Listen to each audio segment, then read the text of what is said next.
तो क्या हाल है दोस्तों सबसे पहले तो I am really very sorry क्योंकि मैं वीडियो नहीं बना पाया। मैं कुछ काम में बिजी था, कहीं पे अटक गया था, लेकिन अब रेगुलरली आपको मेरे वीडियो देखने मिलेंगे।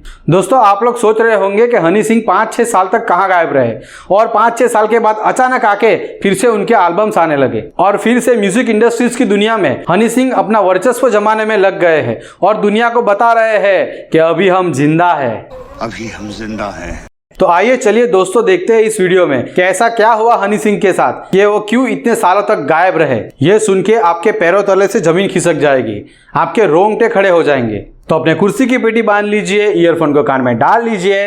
मैं हूं अजय और आप देख रहे हो mister Indian exposure YouTube channel.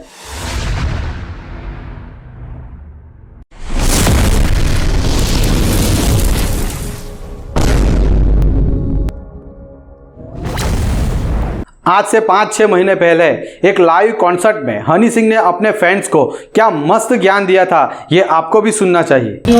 तुम सारे मेरे छोटे बहन भाइयों, ये गांजा गुंजा मत फूका करो भाई। 5 साल बर्बाद हो गए मेरी जिंदगी के।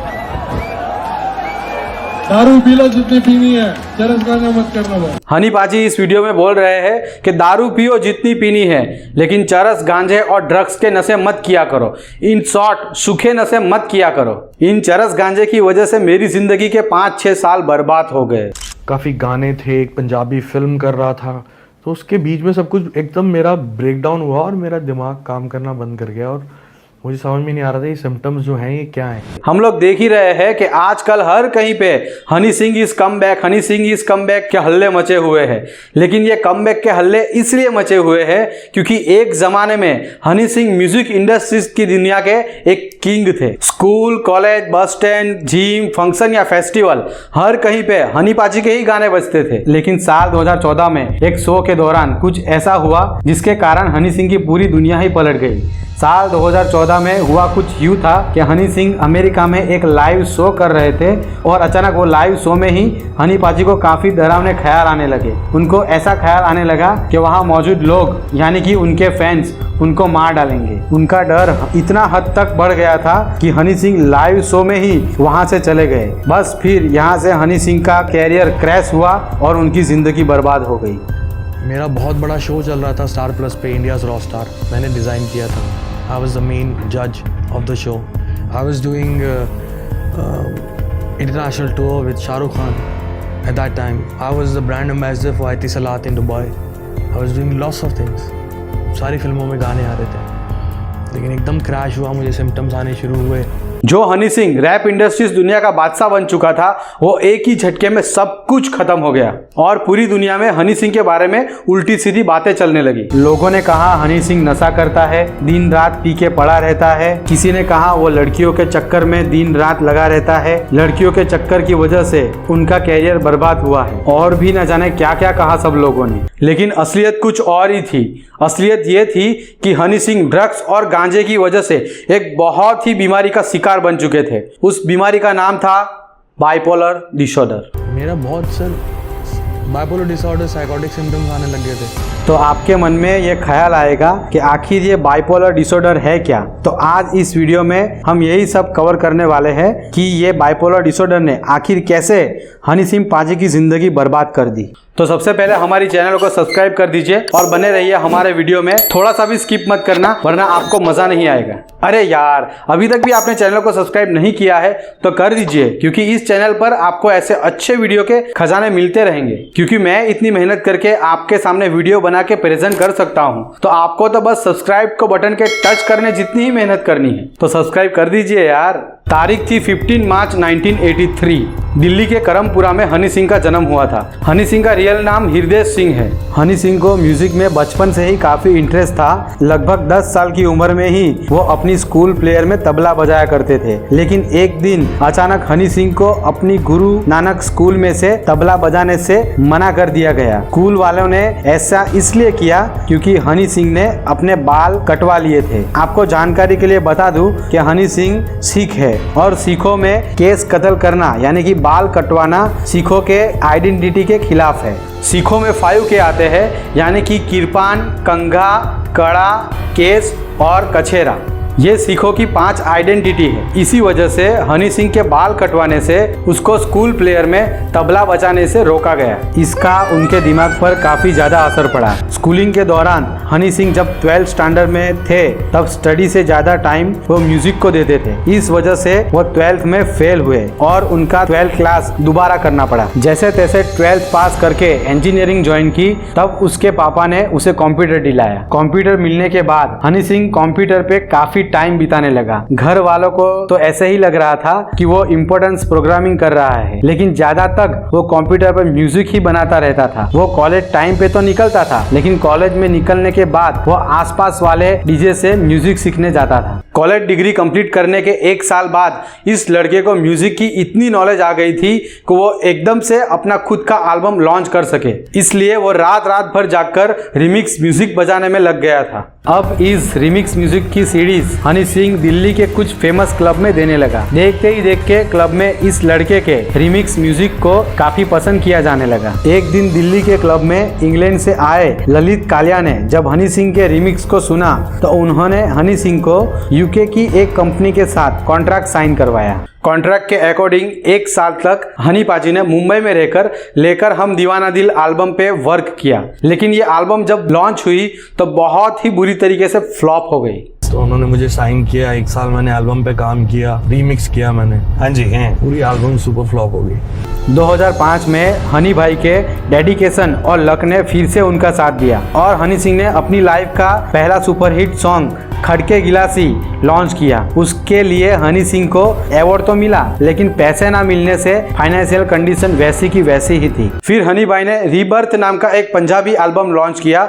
ये एल्बम पंजाब के साथ साथ पूरे कनाडा में सुपरहिट हो गया। अब तक जो लोग हनी सिंह के साथ काम करने से डर रहे थे, वो रीबर्थ की सक्सेस के बाद वो लोग फेमस पंजाब के म्यूजिक डायरेक्टर हनी सिंह के घर के बाहर लाइन लगाने लगे। लेकिन इस मैसिव सक्सेस के साथ हनी सिंह के साथ कुछ कंट्रोवर्सी जुड़ गई। जैसे सॉन्ग में वल्गर लैंग्वेज यूज करने की वजह से उस पर एफआईआर हुई। रफ्तार और बादशाह ने आरोप लगाए कि लिरिक्स उसकी थी, लेकिन हनी सिंह ने क्रेडिट नहीं दिया। सॉन्ग के बोल लड़कियों और दारू के नशे वाले होते थे, इसलिए कुछ लोगों ने उस पर फिर से एफआईआर की। होते हैं क्योंकि एना वीना डोप शो मारा करो, बिकनी में लड़की यॉट पे नाच रही है और मैं उसमें बोल रहा हूँ चक्को चक्को चक्को, कोई फ्रेश नहीं हो मिल रहा। मैंने जब डोप शो ना मारा करो इंटरनेशनल विलेजर अपनी एल्बम लॉन्च करी तो तब पंजाब में मेरे पुतले साड़े गए। सक्सेस में मद मस्त हनी भाई अब दिन रात काम करने लगे थे, कम नींद लेते थे और हद से ज्यादा दारू और ड्रग्स का नशा करते थे। मैं थोड़ा सा माल फूक लेता था, उससे बड़ा खराब हुआ। अल्कोहलिक था, बहुत गंदा। 1.5-2 बोतल शराब पीता था रोज की। नहीं मतलब क्या बहुत ज्यादा करता था। ज्यादा ड्रग्स का नशा करने की वजह से साल 2014 में हनी पाजी को पहली बार स्टेज पे परफॉर्म करने में दिक्कत आने लगी। I was sick at that time and I left the tour in between in America और मेरे को वहाँ से वापस आना पड़ा। हनी सिंह को स्टेज पर साइकोटिक सिम्टम्स आने के बाद उसकी कंडीशन इतनी सीरियस थी कि वो अपनी टीम से जीत करके अमेरिका के वर्ल्ड टूर शो को बीच में ही छोड़कर इंडिया आ गए। मुझे सिम्टम्स आ रहे थे बड़े गंदे से, कि बहुत गंदे सिम्टम्स आ रहे थे मुझे, तो मैंने कहा मैं परफॉर्म नहीं करूँगा आज। और डॉक्टर से जब इस बारे में कंसल्ट किया तो डॉक्टर को तो समझ में ही नहीं आया कि आखिर हनी पाजी को हुआ तो हुआ क्या है। जैसे जैसे दिन निकल रहे थे, हनी सिंह और भी ज़्यादा डिप्रेशन, डर और थॉट से घिरते जा रहे थे। हनी सिंह की दिन प्रतिदिन खराब हालत को देखते हुए कई डॉक्टर बदले गए, क्योंकि अगले 1.5 साल तक डॉक्टर इसकी बीमारी को डायग्नोज भी नहीं कर पा रहे थे। और तो और उसको सिर्फ स्लीपिंग पिल्स ही दी जा रही थी।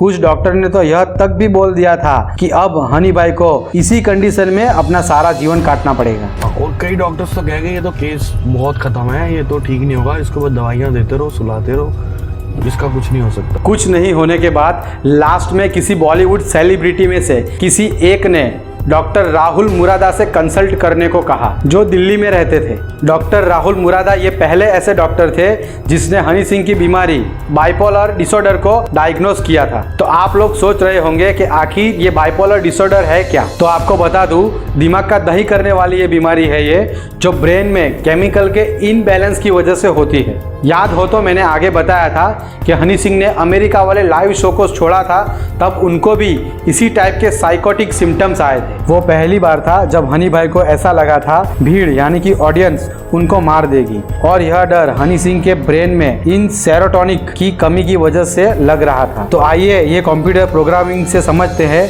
कि आखिर ये सब कैसे होता है। तो देखिए, ये है आपका ब्रेन जो इन 3 न्यूरॉन से बना है। जब ये न्यूरॉन्स आपस में मैसेज ट्रांसफर करते हैं तो इन केमिकल्स यानी न्यूरोट्रांसमीटर्स का यूज करते हैं। वैसे तो ह्यूमन ब्रेन में बहुत तरह के न्यूरॉन ट्रांसमीटर्स यानी कि केमिकल्स होते हैं, लेकिन बाइपोलर डिसऑर्डर के पेशेंट में इन 3 न्यूरोट्रांसमीटर्स का रोल होता है। पहला है सेरोटोनिक, दूसरा है ये नॉरेपिनेफ्रिक और तीसरा है ये डोपामिन। इन तीनों न्यूरोट्रांसमीटर से ब्रेन इनबैलेंस होने से कारण आपको बाइपोलर डिसऑर्डर होता है। बाइपोलर डिसऑर्डर को आप ऐसे समझो कि ये एक नॉर्मल इंसान का ब्रेन है जिसमें सभी केमिकल्स बैलेंस है, इसीलिए इंसान के मूड में कभी स्लाइड हैप्पीनेस और कभी स्लाइड सैडनेस का साइकिल चलता रहता है, और ये मूड सिर्फ शॉर्ट टाइम के लिए ही होता है। बाइपोलर यानी कि 2 पोल, यहाँ 2 पोल्स में से एक है ये हाई और दूसरा है ये लो पोल। हाई पोल यानी आप में हाई एनर्जी मतलब कि अच्छा मूड, लो पोल यानी कि डिप्रेशन एंजाइटी यानी कि खराब मूड। यहाँ ये दोनों पोल्स मूड्स को इंडिकेट करते हैं, लेकिन एक बाइपोलर डिसऑर्डर के पेशेंट में ऐसा नहीं होता। जब पेशेंट के ब्रेन में इन न्यूरोट्रांसमीटर्स में से सेरोटोनिन, डोपामिन और नोराएपिनेफ्रिन का लेवल बढ़ जाता है तो पेशेंट हाइपर एक्टिविटी करने लगता है और बहुत ही हाइपर हो जाता है। बाइपोलर के इस हाई फेज को मेडिकल टर्म में मेनिया और हाइपोमेनिया बोलते हैं। मेनिया में पेशेंट बहुत कम नींद लेने के बावजूद भी बहुत ही ज़्यादा एनर्जेटिक और फ्रेश फील करता है, और साथ में काफ़ी ज़्यादा एक्टिव होके फिजिकल वर्क भी करता है। इसके अलावा काफ़ी रिस्की एक्टिविटी करता है, जैसे कि पैसे उड़ाता है तो सारे के सारे पैसे उड़ा देता है, दान करता है तो अपने बीवी बच्चे से लेकर पूरी प्रॉपर्टी भी दान कर देता है। तो मुझे कमेंट करके बताओ कि महाभारत का सबसे दानवीर कौन था? क्या उसको ये बीमारी थी? नए नए दोस्त बनाएगा, बहुत ज़्यादा पार्टी करेगा, एकदम से हाइपर सेक्सुअल हो जाएगा और नए नए सेक्सुअल पार्टनर ढूंढेगा। पेशेंट को हर एक सेकंड एक नए नए आइडियाज आते जाते हैं, यानी कि विचारों की गति और बोलने की स्पीड इतनी तेज हो जाती है कि पेशेंट लगातार हाई एनर्जी के साथ सेंसलेस बातें करता रहता है, और कॉन्फिडेंस का लेवल तो ऐसा हो जाता है अभी हवा में कार उड़ा देना। यानी कम शब्दों में बोलूं तो इन केमिकल्स का ब्रेन पे बढ़ना बंदे को भगवान बना देता है। कभी कभी लगता है कि आप उन्हीं भगवान हैं। शॉर्ट में बोलूं, मेनिया में पेशेंट एक बिना ब्रेक की लैम्बोर्गिनी बन जाता है जिसका अपने आप पर कोई भी कंट्रोल नहीं रहता। इसमें पेशेंट एकांत में रहने लगता है, बेकार की बातों की बहुत ज्यादा चिंता करने लगता है और लोगों से डरने लगता है कि ये लोग उसको मार देंगे।